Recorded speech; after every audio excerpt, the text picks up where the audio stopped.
Okay, so this is a new segment we're going to play in our intro videos each week with a timer on the screen, and this is called We Want to Know. This is a question from Conjoined Technologies at the last live stream, and you can see there that was November 16th, and the question was, how do you blur out people in Premiere Pro?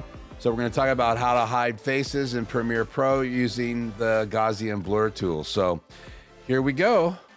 Close the still images here, and now we have a video here. This is my wife walking into the ride, and you can see right now I have her blurred out, and we're going to take you through how we did this. So what I'm going to do now is I'm going to go up here to the Gaussian Blur, and I'm going to clear it.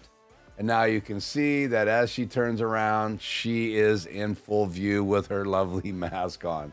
So what we're going to do down here is we're going to go into effects. So here's where all of your info is that you're going to do your editing from. This is kind of the editing project screen. Then you have media. That's where you find media. Then you have libraries. And then if you hit this little tool right here, you can go over to effects. And then you want to use the search tool.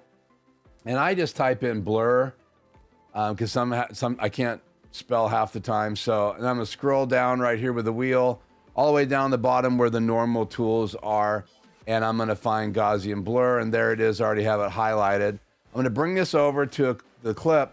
Now I've clipped out the part I want to work on just for time's sake, so I don't have to render all of this. So now we have the Gaussian Blur tool on top of this clip. Now if you are in this source tool, so if you're in the project view and you've double clicked on the clip, it's going to come in the source view. You want to go up to effects, and then you want to tap on the clip, and that opens up the screen where you can change where things are. And anytime you want to animate things, you just hit these buttons. We're going to go down here to Gaussian Blur. We're going to grab the circle tool, and it's going to automatically populate, and then we're going to size it over her face.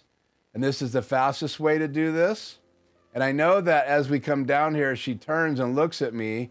So I want to kind of position this so it knows, you know, it's pretty well positioned, and it's covering her face pretty much the whole way.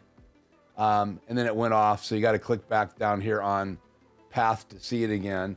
And so I can probably tighten up this side just a little bit, maybe bring this down just a little bit. Let's check that again. Yeah. Pretty good. Then I'm going to go down here to blurriness and change it to about 32 to 42 is fine. And then you can also change the feathering a little bit right here. And now you can see that she is blurred. Now, one of the cool things that they have added is this new play tool. So what it's going to do is it's going to put these markers all the way across here. So I'm going to come back to the beginning of the clip right there, and I'm going to hit play. And now this is going to go through that clip and pretty much follow her the whole way, and then it should have blurred her out. And we can see on this last clip, it's way over here. That's not where we want it. But let's just play it back and see how it does. And yeah, it's pretty well done. A good job of tracking her until right here. And I don't know why that is, but if I click right here, I can go in here and I'm going to delete all of these. Back to here. I just drew a box around them, holding down my left mouse button. We'll get rid of this. Last one too.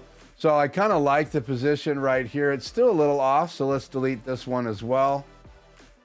So from right here on, it kind of loses her because she's moving in the frame. So what we're going to do now is we're going to light it up again by hitting it, and I'm going to pull it over. And so now that's got it over there when she moves. And now it's pretty well going to cover her the rest of the frame. And the fastest way to do that, guys, is to make sure you do delete those clips down here, because what'll happen is it'll keep popping over. So you can frame by frame record these, right? So every frame I go, and if you want to move frames, you click on the clip and then you use your left and right arrows on your keyboard, and you can see I'm going left and right on my keyboard. And so it's tracking good here. I can just keep going. And then right here, I like it. So I can click on it right on top of the mark the path again. I can click right there and move it. I can click down on the timeline again, go one more click to the right. I can move it again manually, or I can go over here and let's go one more click on the timeline. I can position it, and it's automatically making these over here for me because I have it lit up and I'm touching it every time. So every time I move it, it's recording my move.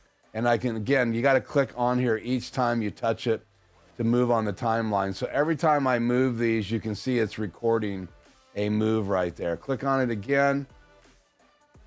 And that looks good, that looks good, that looks good. So let's play it back. That's the Gaussian Blur Tool in Premiere Pro. And obviously, if I didn't have permission to use her image, which I do, then I would have to blur her out in this spot and still get the view of the hallway. And so that's the purpose. So, well, there you go. That's how to use the Gaussian Blur Tool. I want to give a shout out to Conjoined Technologies for the question in our November 16th live stream. And we appreciate having that question. So again, hopefully these tutorials are helping you out. That was a question I didn't have time to answer in the live streams, and we wanted to answer it for the intro video tonight in the next live stream. So this is the What We Want to Know segment. We're going to try to do this in the intro reels.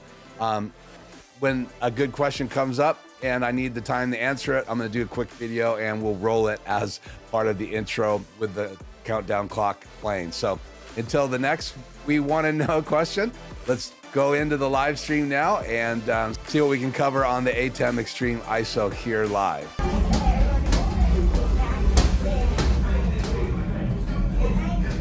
This is so cool. Now bring down your shields and prepare to be boarded. But ultimately hopeless. There's no way